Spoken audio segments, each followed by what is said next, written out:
Hi, thanks for joining me today. It's Geraldine from the Paper Puffin Studio, and today I'm going to show you how to make this trifold card. This card has a belly band, which you slide off, and then when you open up the card, you see all the different pretty designer series paper. It's a great way to use up those scraps of designer series paper that you have.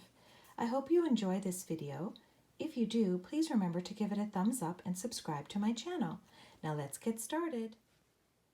Let's begin by reviewing all of the pieces you're going to need to make this card. You'll need a piece of your base color measuring 5.5 by 11 inches. You'll need another piece of your base color measuring 1.5 inches by 10 inches. And then a piece of white cardstock measuring 2.5 inches by 5.25 inches. For the designer series paper, you're going to need 4 pieces, one measuring 4 inches by 5.25, 2 each measuring 1 inch by 5.25 inches, and one more piece measuring 2.5 by 5.25 inches. For the sentiment that I'm placing on the belly band on the front of the card, I need a piece of white cardstock and a piece of black to act as the border.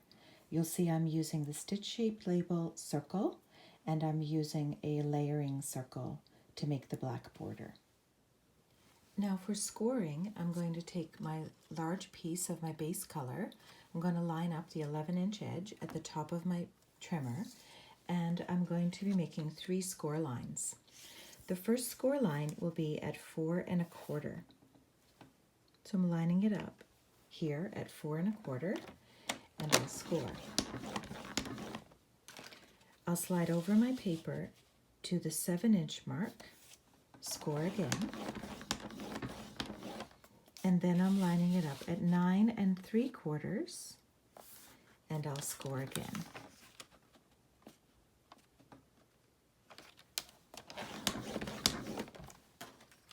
So those are the 3 score lines that you're going to need.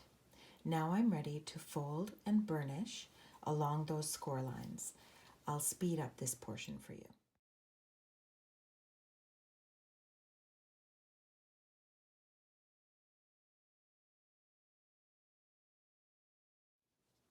You can see here I've folded and burnished along all of these score lines.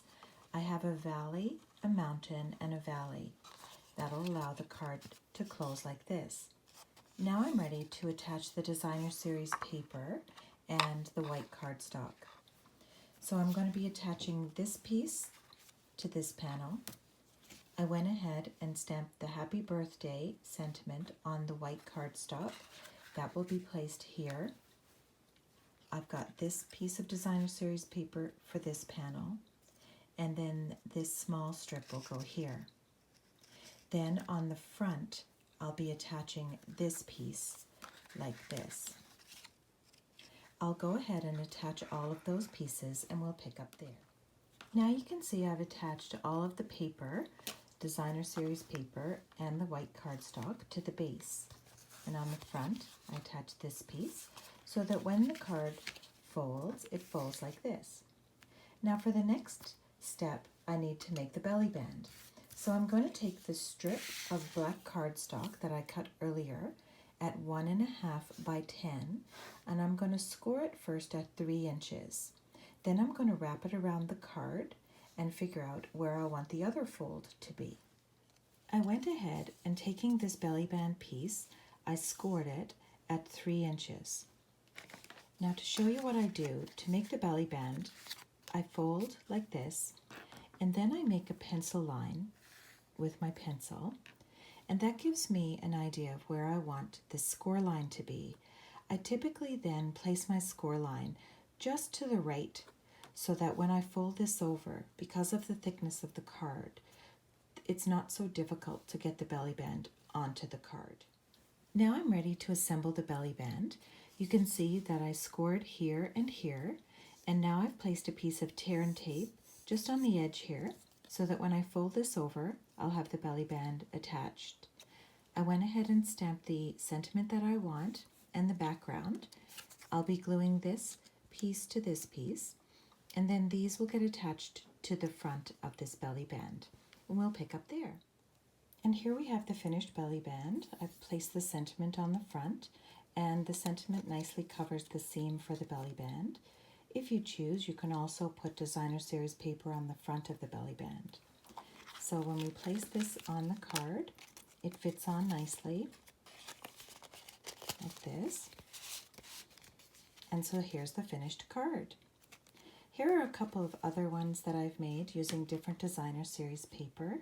So I've got an autumn one, and highlights this designer series paper. I made another one with a coffee theme.